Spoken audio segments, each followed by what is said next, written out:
Existe el rumor, muy extendido, en amplias capas de la sociedad, de que solo las culturas más remotas, más antiguas o menos desarrolladas tienen un hueco en su universo para el misterio. Es decir, que los fenómenos más o menos extraños solo son vividos por personas que no tienen una importante riqueza cultural. Nada más lejos de la realidad. Como ejemplo, Suiza, un país que desde luego nos da una imagen de seriedad, de alto nivel de vida, de poder adquisitivo, de grandes bancos y grandes fortunas. ¿El misterio puede caber en un sitio tan aséptico? Pues claro que sí. Y además misterios realmente bizarros que conectan con algunos que son bien conocidos en España. Por ejemplo, para toda la gente de la zona galaica, no descubriré nada si les hablo de la Santa Compaña, esa especie de mito, de leyenda recurrente, de arquetipo del inconsciente colectivo que nos habla de una hilera de difuntos que se aparecen en ciertos momentos y siempre en encrucijadas de caminos. Simbología, elipsis mental de una comunidad concreta, quién sabe. Lo cierto y verdad es que desde el siglo XI se habla y hay grabados concretos de la Santa Compaña. ¿Pero qué tiene que ver Suiza en todo esto? Bueno, pues que por corrientes más o menos desconocidas, por influjos más o menos antropológicos, en los bosques suizos se habla, se dice, se comenta e incluso se afirma por parte de historiadores que ustedes van a ver y de antropólogos y estudiosos del folclore que esto sigue ocurriendo. ¿Qué pasa? Que las bocas están selladas pero que los sucesos existen. La Santa Compaña Suiza fue uno de los grandes reportajes de la pasada temporada en Cuarto Milenio. Quizá por la fuerza de las imágenes, lo evocador de algunos sectores desconocidos de ese país y por el gran trabajo que hizo nuestro compañero Luis Álvarez. Es difícil encontrar o imaginar en nuestro país a primeras personalidades del mundo de la cultura hablando a cámara y diciendo cómo ellos se encontraron con lo extraño. Descubran este fenómeno porque es apasionante. Lo llamamos la Santa Compaña Suiza. El origen de algunas alucinantes historias se pierde en la noche de los tiempos. En ocasiones el mito y la realidad se cruzan y los mortales tenemos la oportunidad de vislumbrar lo que parecen ser ecos de otro mundo.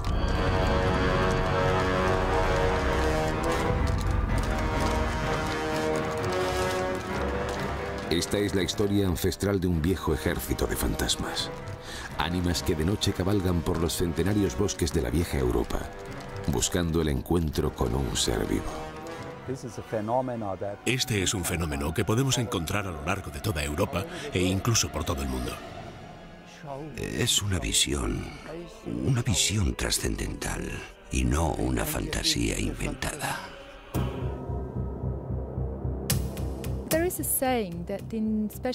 Existe un dicho, una creencia que afirma que especialmente en este sitio, en este bosque, algunas personas han tenido experiencias con, ¿cómo lo llamáis vosotros? Guerreros celtas.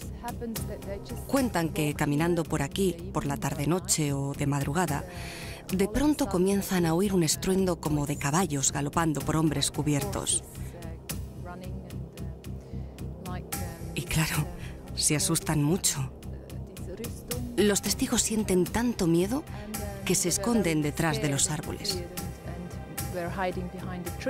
Marianne es profesora de primaria en la escuela de Speed, un pequeño pueblo situado en las faldas de los Alpes suizos. A las afueras encontramos este bosque centenario, el Bosque de Burg, un mágico lugar que en tiempos albergó un primitivo asentamiento celta. Sobre estas moles de granito se llevaron a cabo sacrificios y rituales poco conocidos. Hace miles de años que los dioses paganos habitaron aquí. Hoy, en mitad de esta espesura, decenas de testigos han tenido experiencias aterradoras. La comitiva cruza rápidamente, sin reparar en lo que hay a su alrededor. Los testigos no saben muy bien qué es lo que está pasando. Cuando se lo cuentan a otra gente, les dicen que seguro que se trata de la tradición celta. Los testigos aseguran que primero se hace el silencio. Un silencio espeso y denso. En instantes, la atmósfera cambia. Se levanta un gélido viento y de pronto, después de un alarido, se aparece un ejército que, haciendo un ruido estremecedor con sus trompetas, cabalga rompiendo el aire, mostrando sus trajes y rostros de otro tiempo, anclado más allá de la muerte. Ellos son los guerreros fantasma. Puede que esta visión responda a un viejo mito de los pueblos del norte de Europa, que extendieron su cultura más allá de Escandinavia. Los expertos saben que se trata de la tropa de Odín.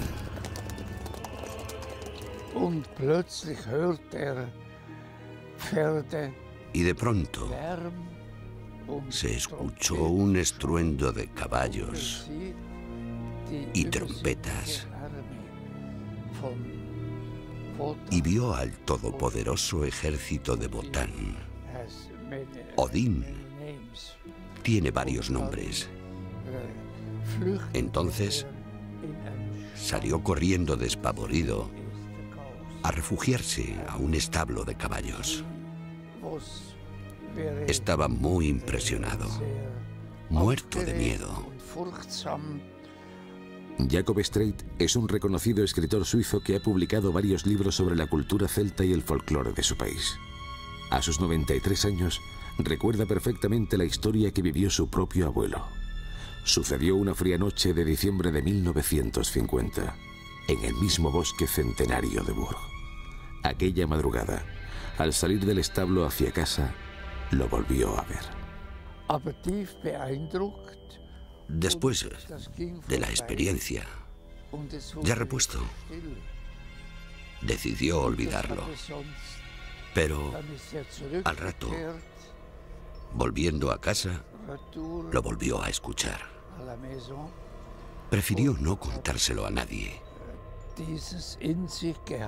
Pero en estos cerrados bosques de Suiza, no solo se aparece la hueste antigua de Odín. Aquí, en lo alto de los Alpes, los campesinos trabajan en sus cabañas hasta muy tarde, haciendo el típico queso. Ellos saben bien que la Santa Compañía, pasada la medianoche, puede llamar a tu puerta. También saben que pese al miedo, es recomendable abrir y dejarles salir por la puerta de atrás. Quizá por eso todas las cabañas tienen una. Pierre Hani, el prestigioso antropólogo, fue testigo de algo imposible. Y entonces ellos entraron en absoluto silencio. Mi impresión fue que aquellos espectros eran hombres del campo. Sus típicos ropajes así lo indicaban. Hombres, mujeres, niños. Por las ropas, también me di cuenta de que se trataba de personas de otra época, de diferentes siglos. Así que pensé que, de alguna manera, ellos tenían que estar vinculados con la gente de esa comunidad. Pero con nuestra mente racional, propia del siglo XXI, nos vemos obligados a preguntarnos si estos sucesos son tan solo leyendas de aldeanos supersticiosos. No. La gente no habla nunca de eso, del ejército de Odín, pero todos están convencidos de que existe.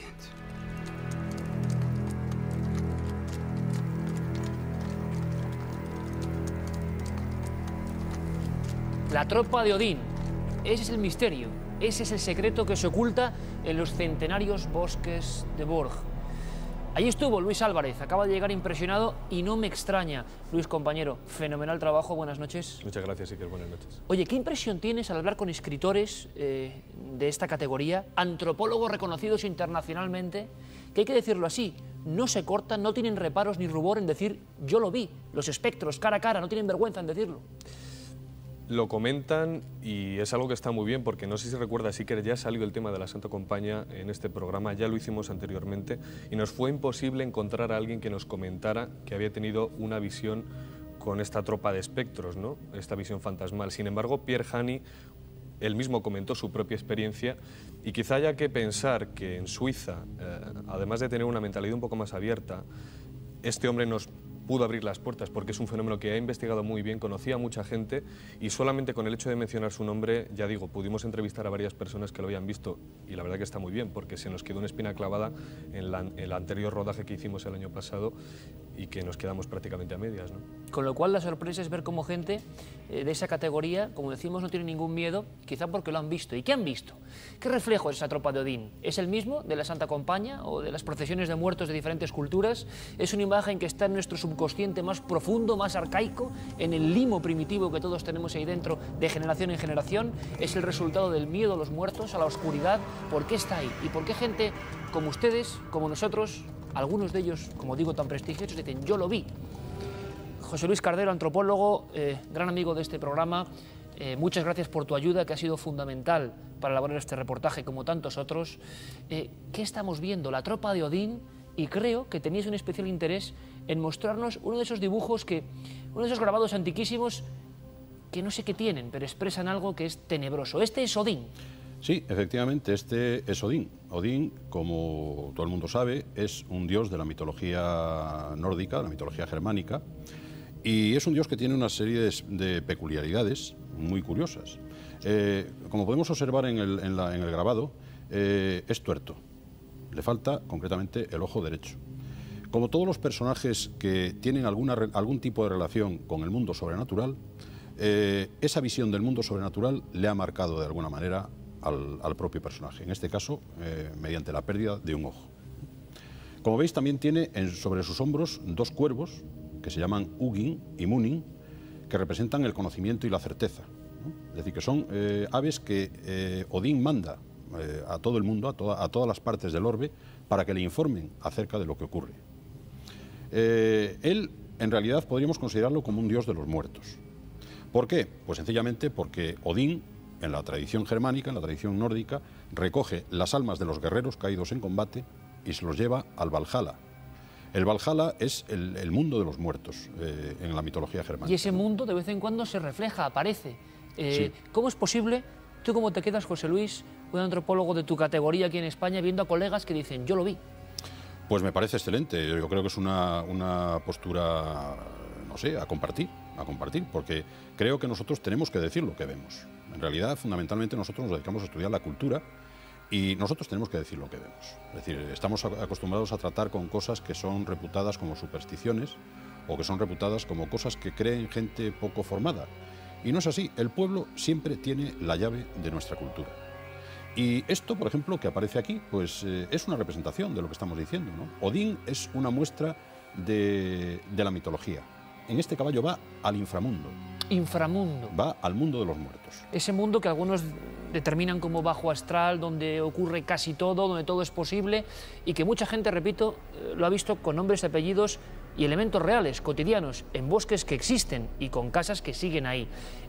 Bueno, hay testimonios sobrecogedores, como estamos viendo y vamos a seguir viendo, de personas que ven atravesar por delante de la casa, y aquí las puertas, el elemento puerta, a nivel físico y a nivel simbólico, tiene mucho que ver. Siempre cerca de puertas, siempre atravesando caminos, esta procesión de muertos. En Suiza, efectivamente, hay dos tipos, la que se aparece por el bosque a caballo, que también lo hemos visto en esta primera parte del documental, Iker, y luego hay otra que, como comentaba Pierre Janio, o como comentará en la segunda parte del documental que vamos a terminar de ver ahora, Iker, llaman a la puerta de los aldeanos en las montañas, y ellos saben perfectamente que tienen que abrir la puerta de atrás antes de abrir la puerta de adelante. Todas las cabañas tienen una puerta de atrás. Ellos comentan que para que cuando abran la primera puerta, una vez abierta la segunda, pueda entrar la Santa Compaña por dentro y se pierda. Y es curioso porque suelen identificar en esas personas que entran personajes que por lo menos han podido pertenecer a la comunidad, es decir, son personas muertas, Iker. Y eso es una cosa que a mí personalmente, tanto en el rodaje de esta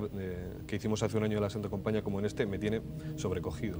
Casi tanto como a mí, Luis, porque aquí estamos tocando algo muy profundo que se va perdiendo con el siglo XXI, con la tecnología, pero que permanece ahí. Y quien dice que lo vio, lo cuenta, ya lo han visto, de una forma muy especial. Hablamos de llamadas, pero llamadas físicas a la puerta. Hay historias que de verdad ponen la carne de gallina, que José Luis Cardero, por ejemplo, ha recogido en toda esa parte del mundo, bueno, relatos como estos de una llamada física a la puerta. Tú me contabas uno y me dejabas francamente alucinado. Eso existe y se cuenta. Sí, sí, efectivamente. La tropa de Odín es una tropa de muertos salvajes.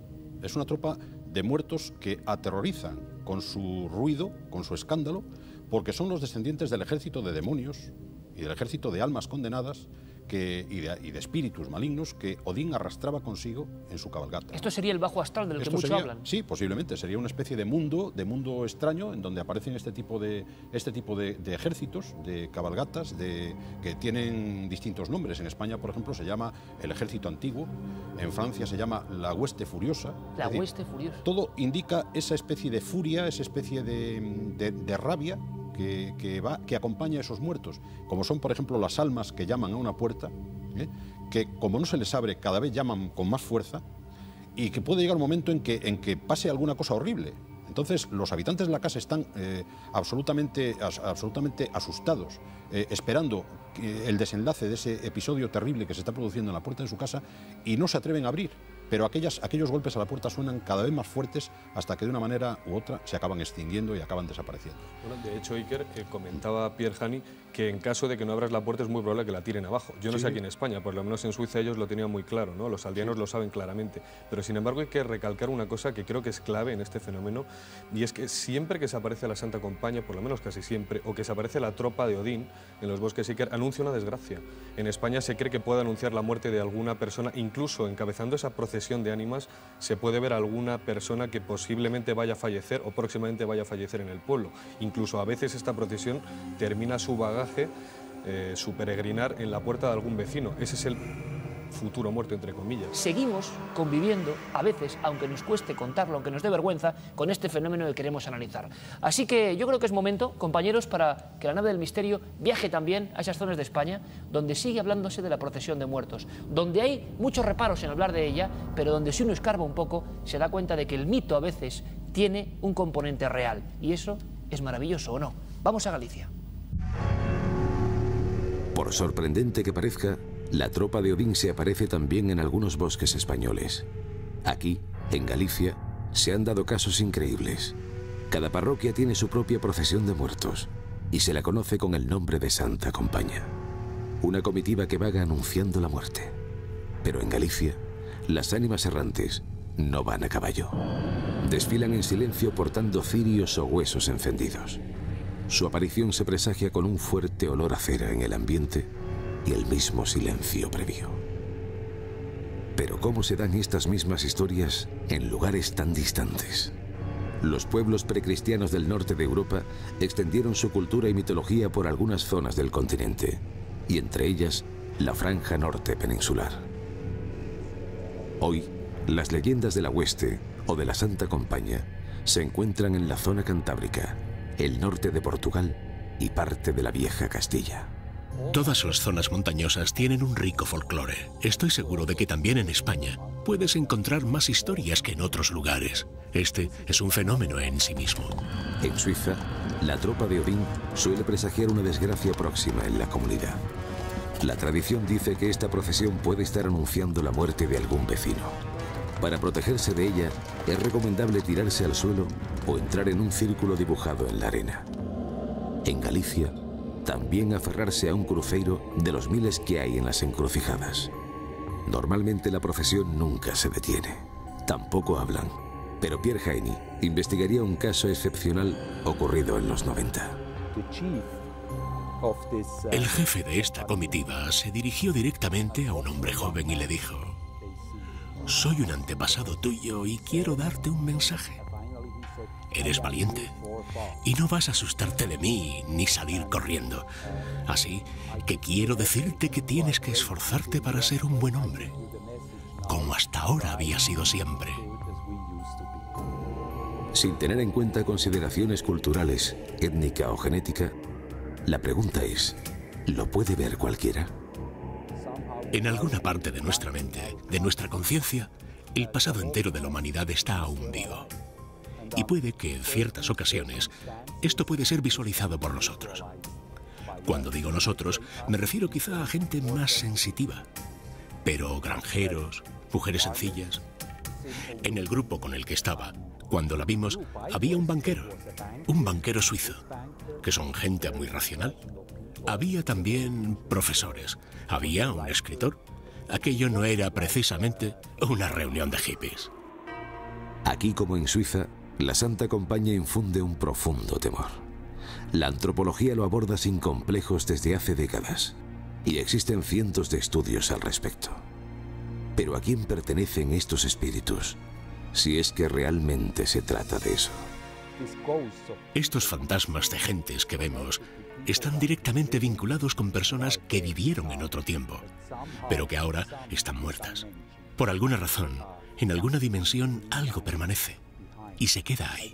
No creo que sean los propios muertos, pero algo de ellos se queda ahí. ¿Qué es lo que vemos exactamente?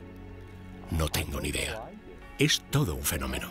Hablé con indios americanos y me contaron que ven exactamente lo mismo que nosotros. Más allá de la razón, en lo más profundo de nuestras mentes, puede que perviva un sustrato de recuerdos ancestrales. Puede incluso que el mundo de los vivos y el de los muertos no estén tan distantes como nos hacen creer. Puede que hoy el desarrollo haya llegado a nuestras sociedades avanzadas europeas y ya no queramos saber nada de estas leyendas. Pero la realidad es que aquí, en Suiza, en el centro bancario más importante de Occidente, lo imposible cabalga noche tras noche en el bosque centenario de Burg.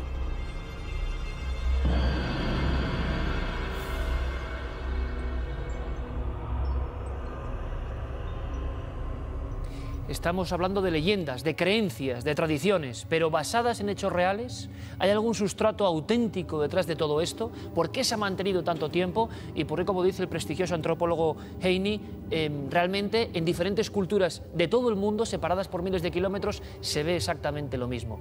Luis, ¿qué se siente en esos bosques? Hablando con esa gente, grabaste de noche, la gente fue muy amable, pero bueno, ellos decían que se oía también algo, que había un silencio previo, pero luego esta tropa generaba ciertos sonidos realmente sobrecogedores, ¿no? Algo muy especial, Iker. Yo estoy convencido que hay ciertos lugares, es algo que además hemos vivido a lo largo del año que tiene este programa, que hay ciertos sitios, que puede ser perfectamente San Andrés de Teixida en Galicia, que sería el lugar donde van las ánimas a descansar o al paso al más allá, pero en estos bosques pasa prácticamente lo mismo. Ahí teníamos unas grandes piedras de granito, un granito muy antiguo además. Lugar de sacrificios, decías. Lugar de sacrificios, lugar donde se producían rituales. De hecho, fíjate que esto es una cosa que a mí me dejó bastante sorprendido, y es que cuando pasábamos por allí veíamos piedras dispuestas en círculo, y Marianne Wirs, que es la profesora de Spiez que nos contaba todo esto, que nos llevó por el bosque y nos llevó a estos sitios tan recónditos, nos comentaba que todavía hoy se seguían haciendo rituales. Es decir, hoy en Suiza la gente todavía tiene un gran recuerdo sobre toda esa cultura, religión, llamémoslo como sea, y todavía se realizan allí. Eso sí que para mí es una cosa muy curiosa, pero sí que es cierto, se siente algo muy especial. Es posible que se desencadene estas visiones al andar por un sitio energéticamente, quién sabe. Pues no lo sé, Iker, pero el caso es que la gente lo ve, es un fenómeno real y por supuesto que no dudo. Algunos psiquiatras de la talla, por ejemplo, de Stanislav Grof, que por cierto trabaja en Estados Unidos en la Universidad de Stanford en California, comentan que la ciencia debería abrirse de una vez a este tipo de visiones, que no son patología, Iker, que cualquier persona que viera esto va al médico, lo más probable es que le medicaran diciendo que tiene algún tipo de trastorno psiquiátrico, ¿no? En este caso, como digo, la ciencia se está abriendo, es el nuevo paradigma, y empiezan a comentar que son estados alterados de conciencia y no por ello son menos reales. Lo curioso es que estos lugares marcados por la sangre, por el ritual, por la creencia antigua de que ahí pasaba algo, son los sitios donde ocurren estas cosas. El mismo gran Stanislav Grof hablaba que el niño, desde que es niño, desde que es casi un feto, tiene inserto en su mente ya imágenes del terror, imágenes perinatales del terror, imágenes que muchas veces son encapuchados, son procesiones de muertos, son imágenes de aquelarre que nadie sabe por qué están ahí dentro de nosotros desde el principio del tiempo y sin que seamos conscientes. ¿Será todo eso el producto de lo que estamos viendo y parece pasearse por algunos bosques? José Luis, no me resisto, en tu trabajo de antropología has hecho trabajos fundamentales para comprender esta España misteriosa. Hablábamos de profesores de gran talla como Carmelo Lisón Tolosana, que hablaba de la Santa Compaña, catedráticos que dedicaron su vida a saber qué había más allá del mito. Cuando tú has hecho trabajos de campo, entrevistando a personas, yendo por esos bosques de diferentes países, ¿algunas vez has sentido ese miedo muy cercano, más allá del estudio, o has sentido ese silencio extraño? Sí, alguna vez lo he sentido, efectivamente. Concretamente una vez en Bretaña, entrevistando a una persona que yo estaba residiendo en su casa, una casa que está muy cerquita de Cap Sissun, en uno de los extremos, en uno de los finisterres de Bretaña. Él me hablaba de una especie de duende, que él le llamaba Kelpie, Una especie de duende que se acercaba, que te llamaba y que se acercaba. Cada vez que le respondías se iba acercando a ti, ¿no? Cada vez más, hasta que te llegaba un momento en que te cogía y te atrapaba, ¿no? Para llevarte a los infiernos o para llevarte al otro mundo. Entonces a mí se me ocurrió la, no sé si feliz o infeliz idea de salir al exterior y llamarle yo al duende, ¿no?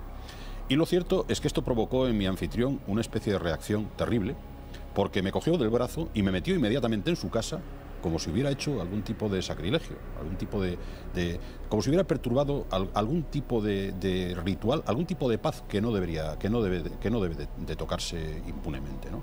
Eso me enseñó, yo era un poco ingenuo en aquellos momentos, me enseñó que hay que respetar profundamente las creencias de la gente, no tomárselas de broma, porque casi siempre yo estoy seguro que encubren unas verdades muy profundas que nosotros todavía no conocemos y que están ahí desde hace muchos miles de años, ¿no? Por eso este campesino bretón me metió para el interior de su casa, me dijo, guarda silencio, por favor, no hagas eso, o sea, no se te ocurra hacer una cosa de esas, porque es posible que a lo mejor venga por ti, ¿no? Entonces, claro, yo me quedé un poco asustado, ¿no? Entonces fue una experiencia un poco alucinante que me enseñó eso, me enseñó a tener sobre todo un profundísimo respeto por las creencias y por lo que esta gente cuenta, que yo pienso que no tiene absolutamente nada que ver con ningún tipo de enfermedad mental.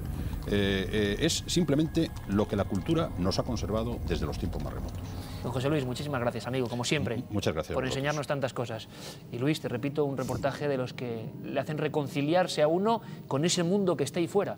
Queramos verlo o no, ahí está y seguiremos buscándolo, compañero. Gracias. Muchas gracias, Iker.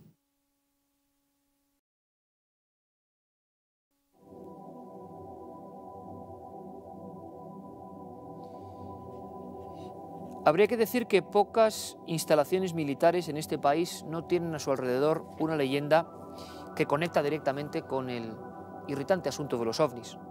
Estoy recordando ahora mismo las Bardenas Reales, el caso o casos de Talavera la Real. Bueno, todas las pertenecientes a la órbita de los escuadrones de vigilancia aérea, el radar de Aitana en Alicante. En fin, que podríamos hacer un mapa, punto por punto, de incidentes ovni extraños, sin explicar incluso, en cada uno de estos sitios. Pero seguramente el mayor nivel de incidencia estaría en el lugar que ahora vamos a visitar, Morón de la Frontera. Desde tiempo muy antiguo, prácticamente desde la instalación, empiezan los vecinos a observar entrada y salida de extrañas luces, cosa que sería perfectamente explicable porque evidentemente era uno de los puntos donde se probaban nuevos prototipos. Pero al mismo tiempo surgían las historias, paralelamente, de extraños seres, quemaduras en el terreno, y la pregunta sigue ahí. ¿Todo tenía un origen natural, humano, militar, secreto, o había algo más? Quisimos descubrirlo y nos encontramos con elementos dignos de una película de terror.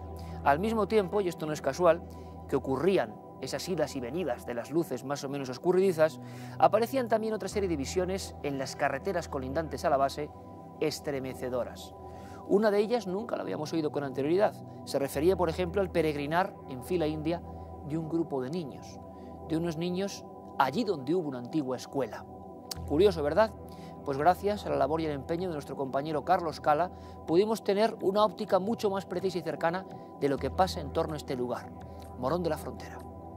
La comarcal A360 corta la campiña como una serpiente que se abre paso entre vastas extensiones de terreno plano, sembrados, ganaderías, cortijos aislados en lo alto de pequeñas lomas que parecen haberse quedado paradas en el tiempo, e incluso bordea una base aérea militar de utilización conjunta hispano-estadounidense. Hace 17 años, esta carretera fue testigo de uno de los hechos más espeluznantes que haya conocido el mundo de lo paranormal.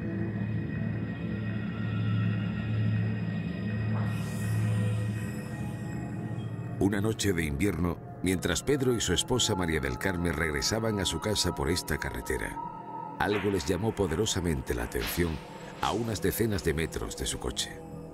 Era una luz muy brillante, que permanecía parada en el arcén de la carretera.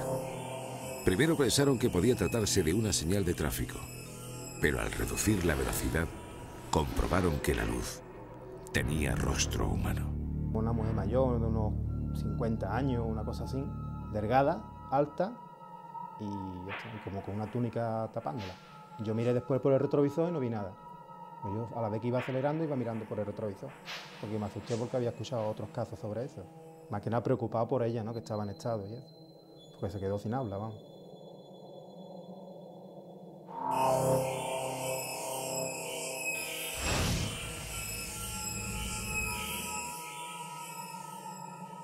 Yo me quedé sin hablar. Yo hasta que no llegué al cruce no pude hablar más. Es que no me salía el habla. Me quedé un pellizco. Pero eso sí, la mirada no se me olvida, no se me olvidará nunca. La mirada fija mirándonos hacia adentro del coche, no. Y no hizo nada, ningún movimiento, nada. Ni levantó mano, ni nada. Totalmente quieta. Desde entonces, cada vez que pasan por ese punto exacto de la carretera, no pueden evitar que un escalofrío recorra sus cuerpos. Aquella noche estuvieron demasiado cerca de lo desconocido. Tanto que incluso temieron que aquella aparición se hubiera subido al coche. Tenía presentimiento o intuición o una cosa, no sé, un miedo, ¿no? De que podía estar, quizá por haber escuchado otros casos así parecidos, ¿no? Que ha ocurrido a otras personas. Y además que he escuchado más de una vez que por esa parte se había visto esa imagen o esa persona o una cosa así parecida.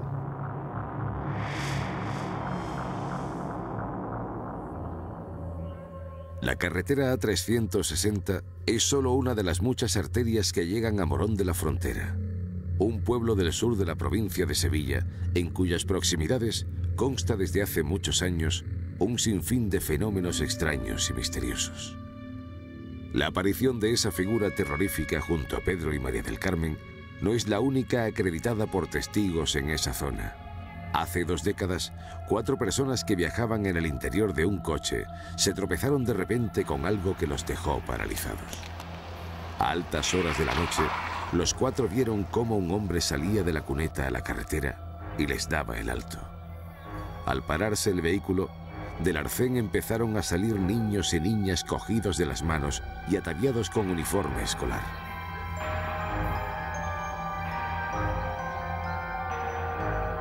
Cuando terminaron de cruzar, desaparecieron de repente, tal y como habían llegado. La zona se prestaba a que en el pasado pudiese haber existido en ese lugar una escuela rural. Estaban los maestros concejiles, alguien que iba en un burro o en una bicicleta o quizás en una motillo, dando clase, itinerando por distintos cortijos. El propio cronista fue testigo excepcional de otro de los misterios que salpican a Morón. En este caso, ocurrió en 1970, y la noticia llegó a todos los puntos de la geografía española. Una fría mañana de abril, varios enormes círculos habían aparecido en los sembrados de una finca muy próxima a la ciudad. Juan José García, entonces corresponsal de ABC, fue el primero en dar la noticia. Yo escribí una columna, la pasé al periódico, vi que lo publicó muy pronto, que no siempre era así, e inmediatamente pues se despertó un interés muy grande por estos acontecimientos, no sé si porque la gente empezó a decir un platillo volante se ha posado aquí. Los círculos se iban haciendo cada vez más grandes. Las plantas y los sembrados iban muriendo. Y ante tantas preguntas sin respuesta, la censura decidió actuar. Y allí salió un coronel y con muy buenas palabras dijo que aquello había que terminarlo. Multitud de casos de este tipo se han repetido en los últimos años hasta la actualidad. Hace 19 años, la historia se repetía con los patrones casi calcados. En esta ocasión, muy cerca de la base militar del Ejército del Aire. Y lo que se podía observar en ese círculo perfectamente delimitado es que las plantas estaban, prácticamente todas, muchas estaban chamuscadas y otras habían como languidecido, estaban pues mustias, estaban tiradas sobre el suelo, muertas. El propietario de la finca recibió la llamada de aviso de los dibujos aparecidos en su sembrado y acudió al lugar de inmediato con una cámara fotográfica. Lo que fuera aquello que había provocado unos círculos tan perfectos sobre los girasoles no había llegado a posarse en la tierra. Todavía hoy sigue siendo un expediente sin resolver. El encargado de la otra finca Ramón, que ha muerto por desgracia, digo yo, como tormenta. Y entonces aquella mañana, pero pasó la tormenta y aquella mañana se levantó y abrió la ventana y vio aquello. Y entonces bajó, lo vio y avisó a Pepe Valle, al muchacho que estaba allí encargado. Y fueron, lo vieron y Valle vino y nos avisó. Y ya fue cuando bajamos. Pero también hay quienes han visto directamente unas luces cuya presencia y movimiento han resultado sencillamente inexplicables. Pero hubo ya un momento que yo vi dar esa vuelta y daba muchos destellos de luz, ¿sabes? Pero aquello se fue viniendo hacia abajo hasta llegar al piso. Era una luz única y circular, y era una luz blanca, y la verdad es que se veía cerca. Sonia y su novio se vieron obligados a parar el coche, y entonces observaron que otras personas habían hecho lo mismo. Es que luego llegas a muchas conclusiones y tú quieres justificar lo que has visto, de alguna forma, no te puedes quedar en, pues algo tiene que ser. Entonces pensamos, puede ser un foco. Si hubiera sido un foco, conforme nos hubiéramos ido alejando, hubiéramos visto la luz más chica. Pero es que no era así, o sea, nos íbamos alejando y la luz seguía con su misma intensidad y el mismo tamaño. Lo cierto es que todo cuanto ocurre queda dentro de los límites de una figura geométrica casi perfecta, que se obtiene uniendo las localidades de Morón, Araal, Utrera y Montellano. Justo en el centro de esa figura geométrica se encuentra la base aérea hispano-estadounidense. Esto mismo podría ser una simple coincidencia. O, ¿por qué no?, un misterio más.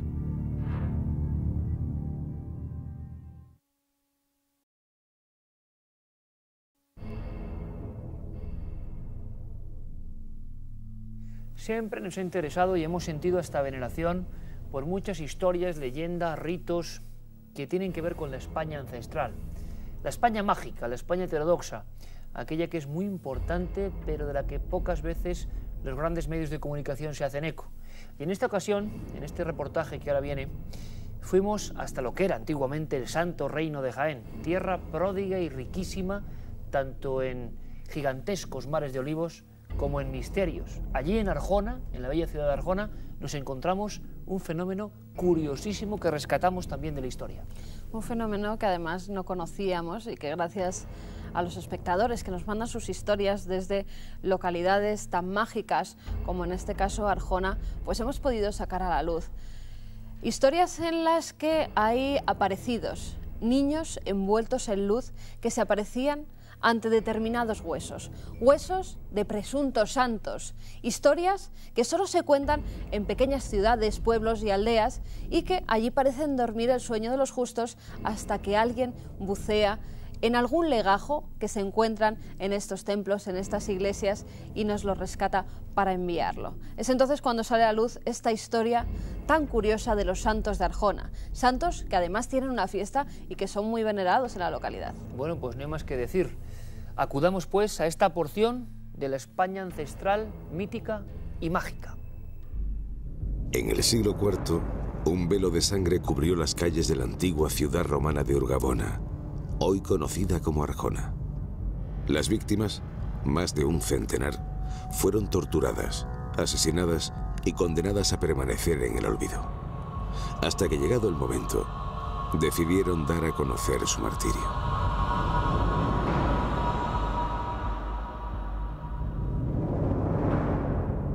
Año del Señor de 1616. Un vecino de Andújar, Juan Muñoz, pasea por la localidad jiennense de Arjona. A las 11 de la noche, una extraña sensación le hace detenerse junto a las murallas. De pronto oye que se aproxima la campanilla que anuncia el paso del santo viático. A lo lejos, divisa una luz. Creyendo que se acerca la procesión, se dispone para presentar sus respetos. Parece ser que el hombre, reverente, se arrodilló y se quitó el sombrero, pensando que iba a pasar el sacerdote con el portaviático. Sin embargo, lo que encontró fue la presencia de un niño que avanzaba hacia él, vestido con túnica de fraile, con una campana, con una pequeña esquila y con una vela. Asustado, Muñoz huye hacia la iglesia de San Martín y solicita al prior que le escuche en confesión. Intrigado por el relato, el religioso se ofrece a acompañarle al día siguiente para comprobar la naturaleza del fenómeno. A las 11 de la noche, una mano fantasmal vuelve a tañer la campanilla. Los dos hombres contienen la respiración y entonces, de la nada aparece un niño vestido con un hábito de fraile que les mira fijamente. Los memoriales lo sitúan en 10 o 12 años y así se acercan a él y ante el temor de que pudiese ser algo extraño, Juan Muñoz saca la espada, se dirige a él y le amenaza diciéndole que si es algo, que diga lo que quiera y que si necesita algo, que se lo manifieste en ese momento. El pequeño guarda silencio durante unos segundos y a continuación contesta pausadamente: no es tiempo. Varios testigos dan cuenta de otras apariciones, pero igual de enigmáticas. Aún no ha llegado el momento de la revelación. Va a haber otra aparición también, y esta tiene lugar también con el mismo prior de San Martín, aquel que veíamos en los sucesos de 1616. En concreto van a ser dos vecinos de Arjona, dos hidalgos, que paseando también por las murallas van a encontrarse con una aparición. Esta vez no será la de un niño, sino la de un hombre, también en hábito de fraile, que porta un bordón. Parece ser que, según confirmó el testigo al prior de San Martín, este hombre, que permanecía ajeno a los dos vecinos que paseaban, atravesó los cuerpos de aquellos dos. Transcurren 12 años de silencio, pero en 1628 se cumple el plazo espectral. Unas extrañas luces recorren el pueblo, dejándose ver por todos los vecinos. Algunas de ellas parecen cruces en llamas. El obispo de Jaén, Baltasar Moscoso y Sandoval, ordena que se investigue el suceso con rigurosidad. Sobre todo el cardenal le plantea que cualquier duda que tenga sobre la certeza de lo que allí se manifieste, que no dude en anotarlo en el propio memorial. Es decir, no deja prácticamente nada. Son centenares los testigos que van apareciendo a lo largo de estos memoriales. Testigos de toda índole social, de toda índole económica. Aquellos puntos de luz parecían señalar un lugar muy concreto. Después de cavar unos metros, se produce un inquietante hallazgo. 2 cráneos humanos. Pero el lugar esconde un secreto aún más sobrecogedor. Bajo la superficie hay restos de una matanza. Cráneos claveteados, huesos horriblemente quebrados y taladrados. En total, restos de decenas de cuerpos, muchos de ellos de niños. Aparecen cráneos trepanados, huesos con clavo de hierro, huesos quemados de haber estado en hornos crematorios. Todo eso también se expone luego en una serie de pinturas que aparecen con posterioridad. Entonces, pues todo esto pues, da lugar, como hemos dicho, a la primera exploración que se hace en España, una prospección arqueológica seria y con criterio ya científico. Uno de esos niños asesinados volvió del otro mundo para contarnos la historia de su exterminio. Pero ¿quiénes eran aquellas personas? La fantasmal voz del pequeño nos advertía: no es tiempo, pero todo llega. Por alguna razón desconocida, 1628 fue el año elegido para desvelar el misterio de Arjona. Bajo sus murallas descansaban los restos de una masacre, una venganza romana contra aquellos que se negaron a abandonar la fe cristiana.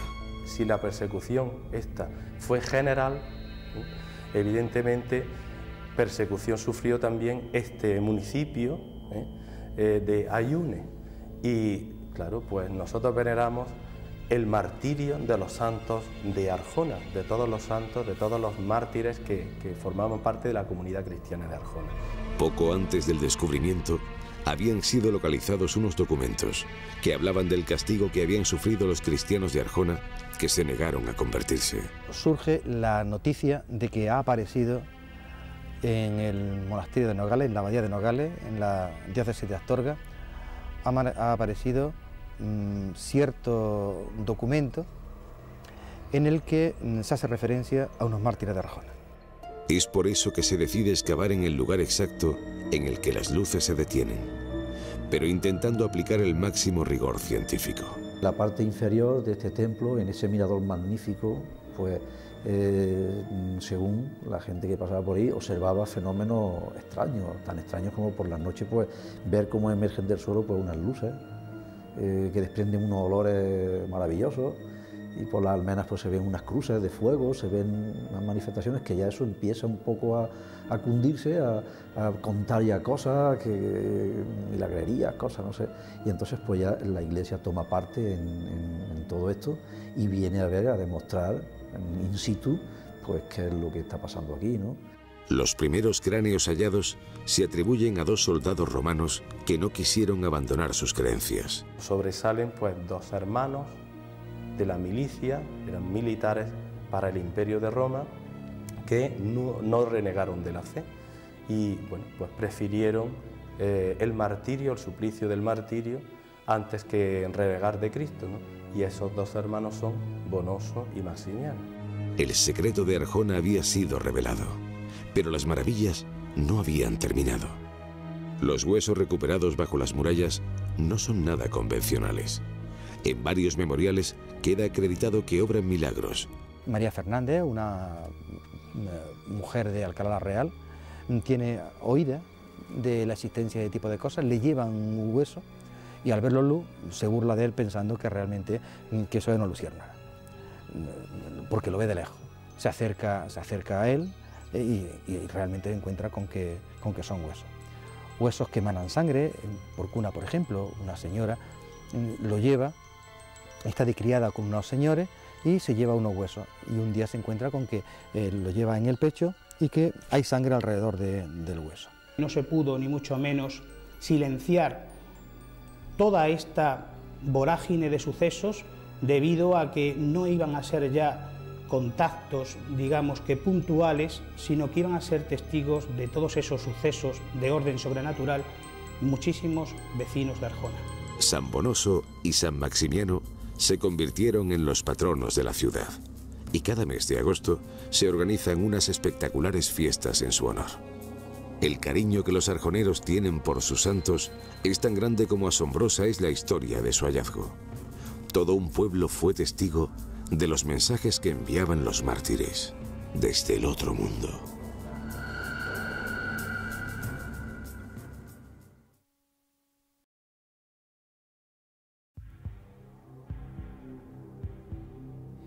Han pasado 30 largos años, pero sobrecoge pensar que aún hoy la tragedia de los rodeos es la mayor en cuanto a número de víctimas de la aviación a lo largo de la historia.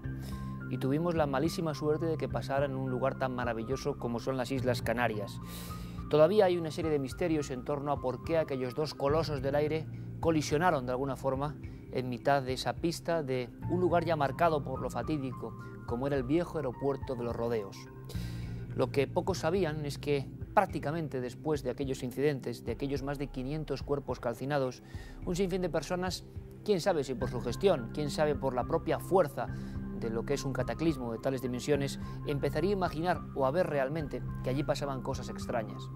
Pero extraño es, redundando en la palabra, que tiempo después, poco a poco, con los ecos ya un poco ensombreciéndose por el paso del tiempo, otras muchas personas de diferente condición, de diferente origen y de diferente creencia, haya afirmado que donde estaba la vieja pista de aterrizaje parecían verse recuerdos del pasado, parecían verse a personas desorientadas, a familias enteras, tal y como ocurrió, que allí vieron cómo su vida se segaba de raíz.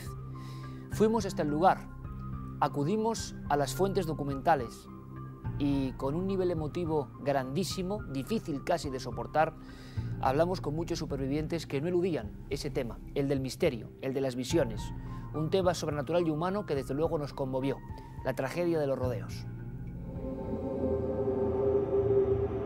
El más fatídico accidente de la historia de la aviación civil ocurrió el 27 de marzo de 1977 sobre la pista del aeropuerto de los Rodeos, en la isla canaria de Tenerife.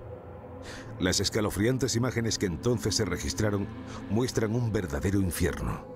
2 gigantescos aviones envueltos en llamas tras una colisión fatal donde perecieron 583 personas.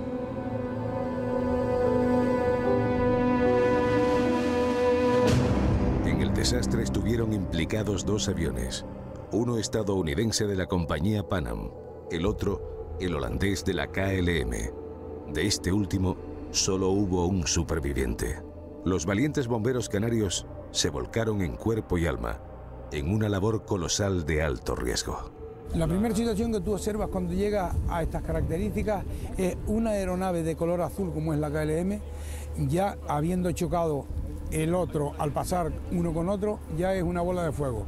Ya ves apenas la raya azul que compone los colores de la compañía y ya observas que todo es fuego. Entonces todo es lanzar polvo, espuma al máximo caudal a lo que da y ves que ya minoras, pero ya las víctimas son víctimas porque eso todo es en un instante.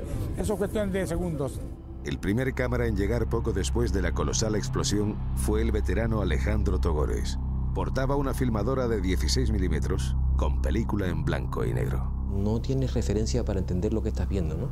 Te cuesta trabajo comprender que todo aquello eran muertos, que todo aquello era un incendio, que se estaban quemando, que se habían muerto todos de golpe, que estaban allí, que tú estabas asistiendo, que era real.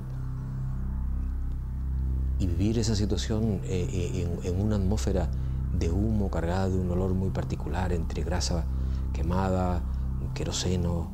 Cuando me acercaba a filmar aquella imagen, que hice unos planos de lejos y después ya me fui acercando, cuando me fui a acercar, alguien de la Cruz Roja me dijo, ten cuidado, no pises eso porque es un cadáver, ¿no? Entonces eso te volvía otra vez a la realidad de que yo era una catástrofe humana tremenda, ¿no? Ahora, con motivo del 30 aniversario del accidente de los rodeos, Cuarto Milenio ha acudido a Tenerife para entrevistarse con algunos de los protagonistas de esta sombría historia, jamás aclarada satisfactoriamente. Hombres tenaces y preparados que no pudieron contener las lágrimas al recordar algunas escenas del accidente. Escenas que nunca abandonarán sus mentes.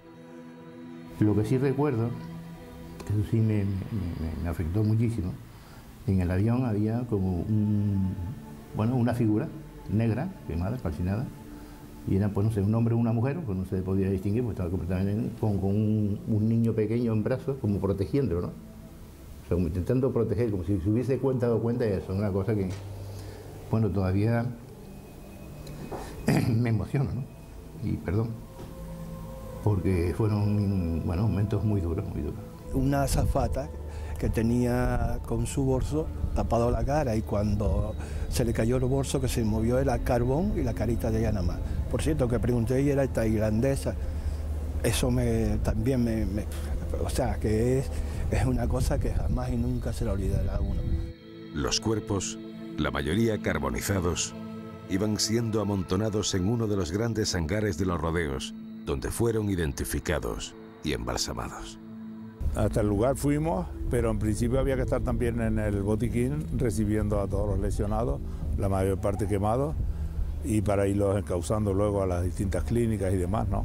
Porque fueron 60 supervivientes, pero los demás ya nos tocó luego embalsamarlos, que fueron los 583. El empresario holandés Jan Roneboer tenía 20 años cuando ocurrió el desastre. Perdió a sus padres, 2 hermanas, el cuñado y 2 sobrinos en el avión de la KLM. Emocionado, volvió a caminar el pasado 26 de marzo por la pista de los rodeos, acompañado de un centenar de compatriotas. El primer sentimiento es que no se está ahí solo. Es algo muy importante que también pueden sentir los demás. Se comparten los sentimientos y se superan las pérdidas sufridas. La culpa no entra en mis pensamientos. Esto es pasado. La estatua o monumento es para conmemorar a los fallecidos y dar fuerzas a todas las personas que han estado implicadas para poder seguir adelante. Han pasado 30 años y nadie sabe cómo pudo ocurrir todo. La fatalidad y la mala suerte se cebaron aquel día trágico con aquellas 2 aeronaves. Pero además, siempre en un segundo plano, ha habido otro factor oscurecido en la historia de los rodeos: el misterio.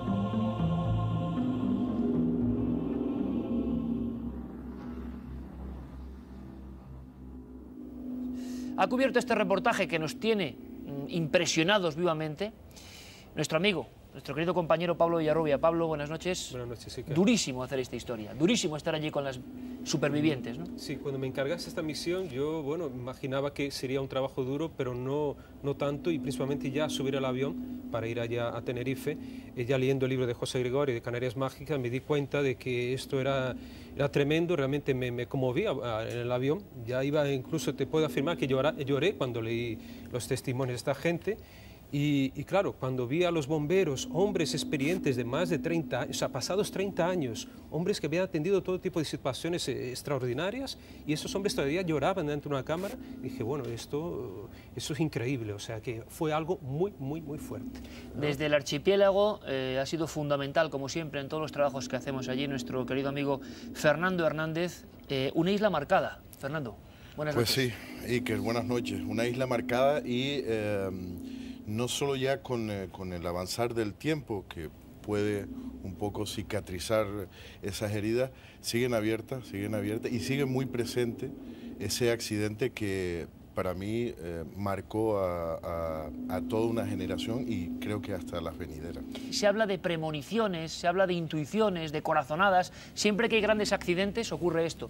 Lo raro es que en los rodeos hubo algunas que dieron en el clavo. Hubo estudios incluso de universidades sobre cosas raras que la gente había detectado, Fernando. Sí, hubo un estudio concretamente en la Universidad de Duquesne, en Carolina del Norte, donde se había llevado un experimento con unos estudiantes, donde se intentaba, pues, de alguna manera, intentar adivinar qué es lo que publicarían en los titulares un prestigioso periódico de la zona.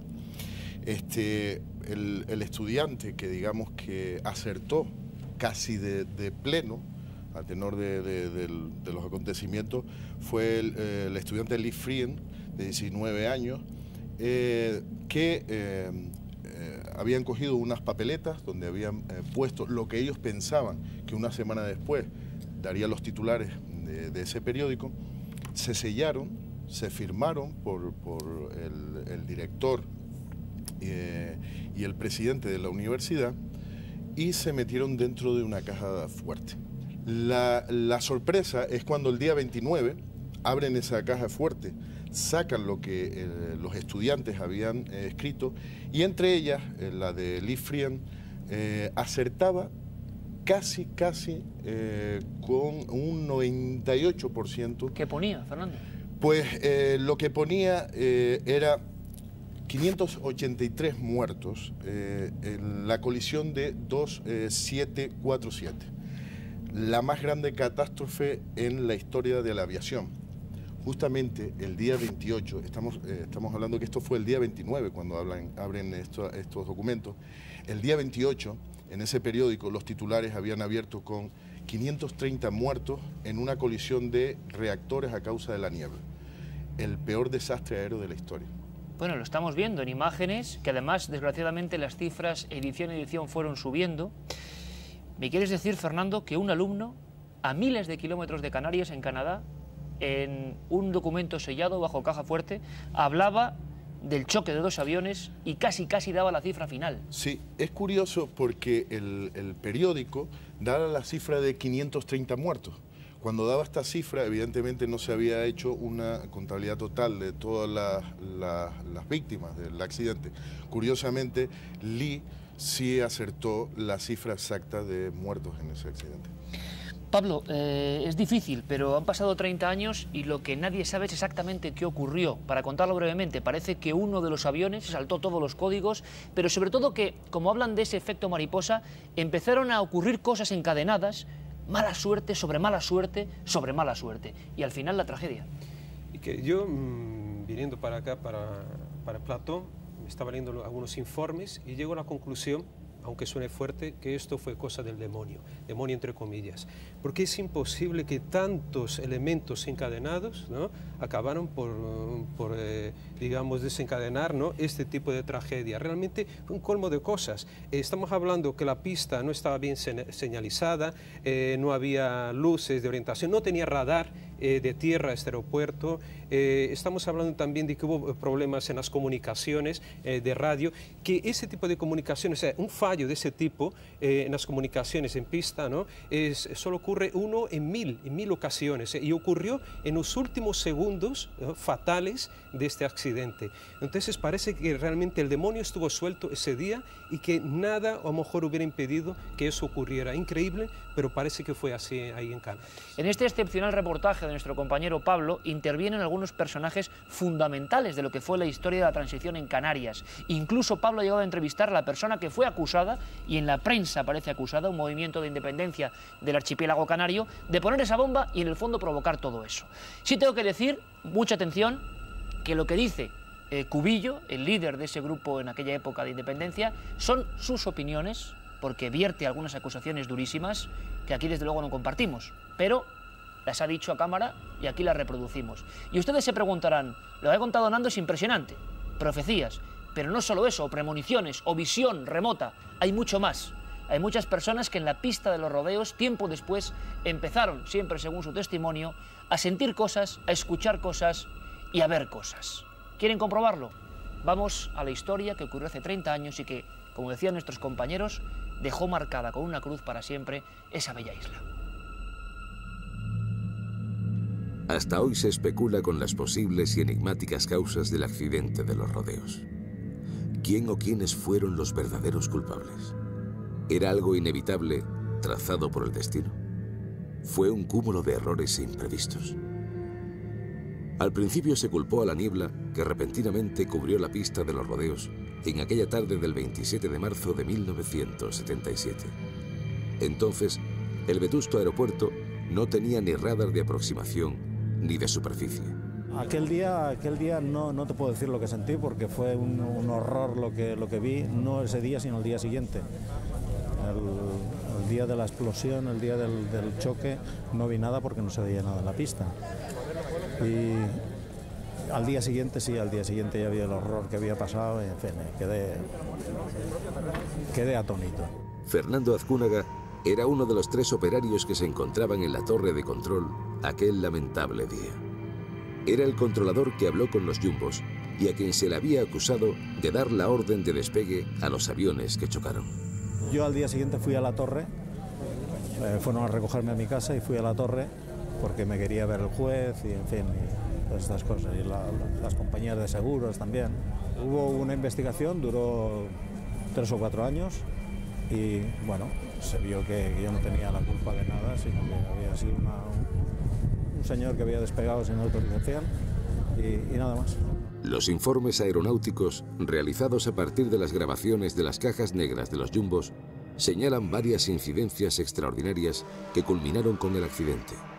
Se considera que hubo interferencias en las comunicaciones radiofónicas con los aviones y principalmente la falta de rigor del piloto holandés que se había adelantado en despegar sin recibir autorización específica, incurriendo en un error fatal. Eso no se puede evitar, es un accidente que viene por un cúmulo de cosas y que son inevitables. O sea, la bomba de Las Palmas, el mal tiempo en Tenerife, el aeropuerto pequeño y con muchísimo tráfico que nos desbordó, y después una equivocación parece ser del piloto. Como si la espiral de la tragedia se hubiese adueñado de aquella pista, el comandante del KLM había ordenado llenar completamente los depósitos de carburante de su avión, lo que convirtió a la aeronave en una auténtica bomba incendiaria.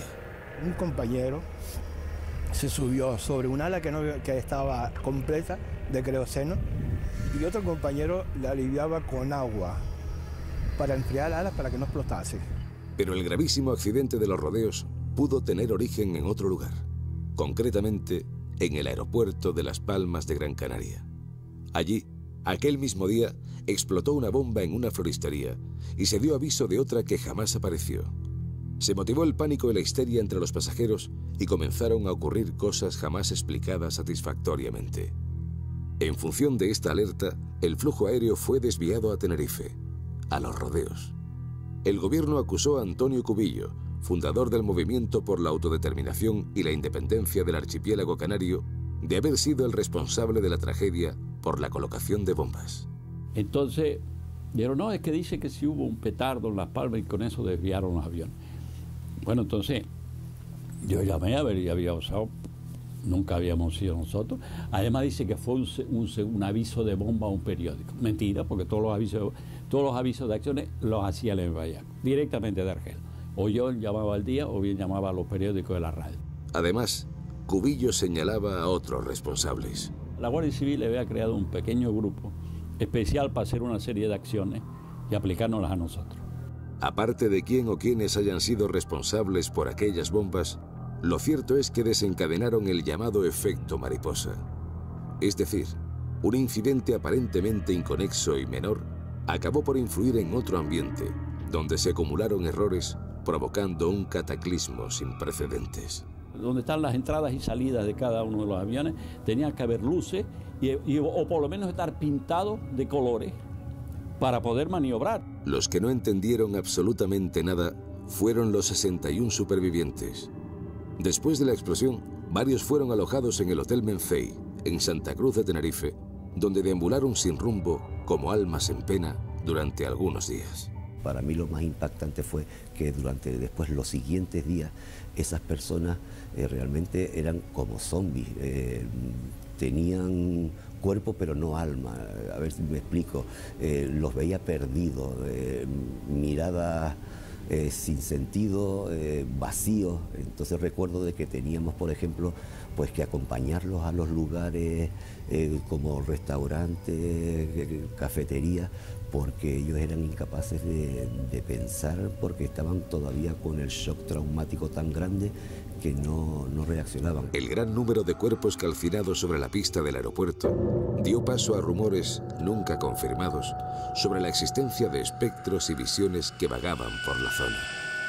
Algunos hablan de una niña plañidera que camina sin piernas, como si fuese una superviviente de otro plano de la existencia, como si su vagar constante fuese una película trágica proyectada en aquel lugar una y otra vez. No es la niña lo que ven, es como una la forma entre un blanco muy azulado y bueno, lo que oyen es el llanto de esa niña por allí, por esa zona, ¿no? Los testimonios sobre figuras de lo que parecen ser familias enteras, deslizándose en el punto de impacto de la vieja pista de los rodeos, se han convertido en un rumor popular en la isla tinerfeña. Incluso se aseguró que destacamentos militares habían presenciado esas extrañas procesiones. Esta historia la conocí yo en el año 90 cuando llegué al destacamento de aquí de Las Raíces, que está cerca del aeropuerto. Parece que se ve lo que es la silueta de una niña de unos 8 años aproximadamente, y se le oye llorar, ¿no? Esto, bueno, a raíz del accidente de los aviones, porque según me cuentan, los cadáveres que recogieron y demás, pues parte de ellos pues estuvo, parece, por esa zona, ¿no? Ciertas o no tales apariciones espectrales, lo cierto es que el accidente del 27 de marzo de 1977, el mayor de la historia de la aviación civil, dejó una huella profunda en el entorno y en el alma de muchas personas. Desde los que estuvieron implicados directamente en todo el proceso y en las tareas de rescate, hasta los parientes de las víctimas y los pocos supervivientes que nunca podrán olvidar aquella horrible tragedia.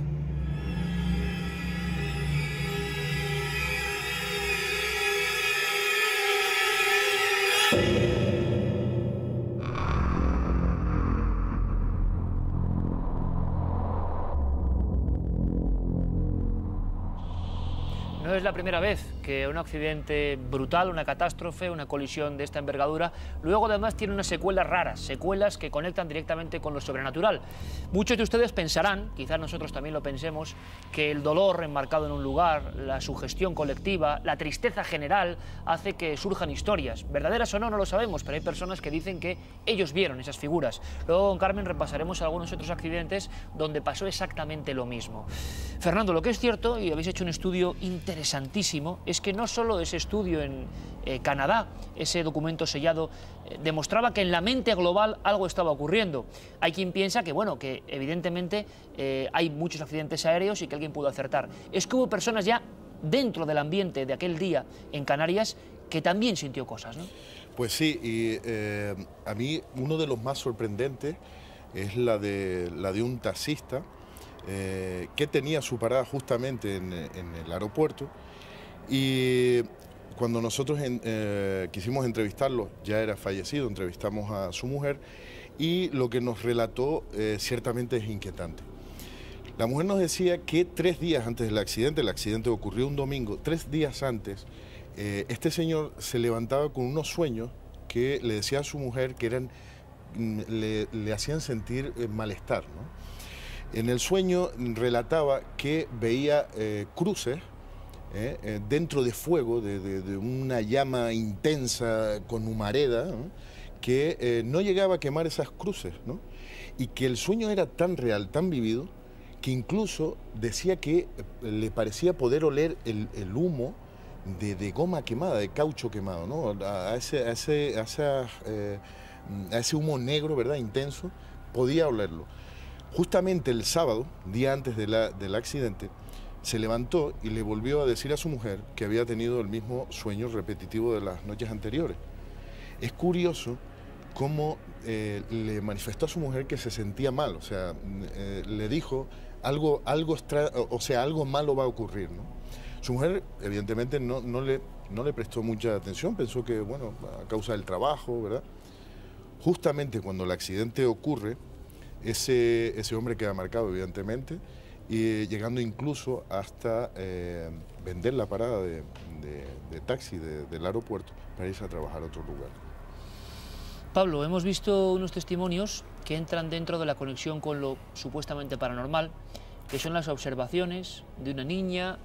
Los diversos testigos hablaban de una niña sin pies. Hemos visto a personas que, estando en un destacamento militar cercano, habían escuchado esta historia como recurrente. La niña de la garita incluso se llegó a hablar.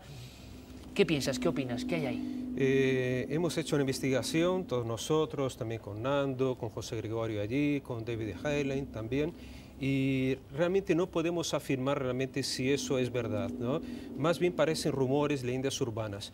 No significa que de pronto surja una persona, un testigo que afirme esa historia, esas apariciones, sabiendo que en muchos lugares, y Carmen también lo sabe muy bien, en que hayan ocurrido accidentes, ese lugar está impregnado de algo, ¿no? Que da esa cuestión de la impregnación de esos muertos, ¿no? de la vida de esa gente que quedó allí, algo quedó de ellas y que se puede ver a través de, como en forma de espectros, de almas, ¿no?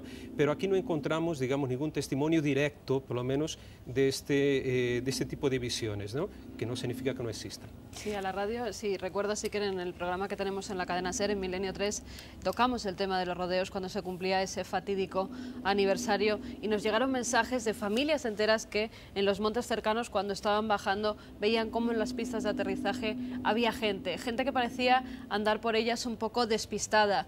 No sabían ni por dónde iban, daban vueltas y era una familia entera la que nos decía, mira, es que yo he visto... Después de la colisión. Después de la colisión, muchos años después. Ya hace, pues ellos nos decían que hacía apenas una década, cuando eran los niños todavía pequeños y estaban de excursión por los montes cercanos, y al asomarse veían que en las pistas de aterrizaje había alguien y que ni siquiera los aviones que pasaban les molestaban o parecían darse cuenta de esos grandes aparatos. Como medio de comunicación imprescindible en la información de estos temas en Canarias, Fernando Hernández y su equipo y sus compañeros han seguido, por supuesto, estas pistas. Yo no sé, Fernando, a día de hoy, si podemos hablar de personas que vieron cosas extrañas, en el amplio sentido de la palabra, después de esa terrible tragedia. Concretamente, encontrar un testigo que nos diga de primera persona, yo he visto eso, no.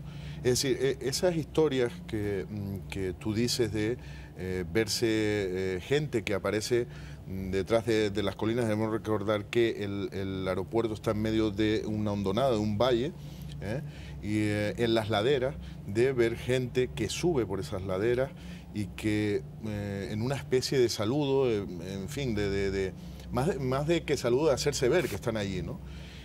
Incluso, bueno, de las historias que hemos escuchado, pues que esa gente tiene el aspecto de haber sufrido evidentemente un accidente, la ropa gironada, sangre, pero concretamente buscar a alguien, es decir, gente que conozca la historia o personas que conozcan la historia indirectamente, la niña en la garita, muy famosa también, una historia que aterra a muchos soldados que hacen guardia en esa zona.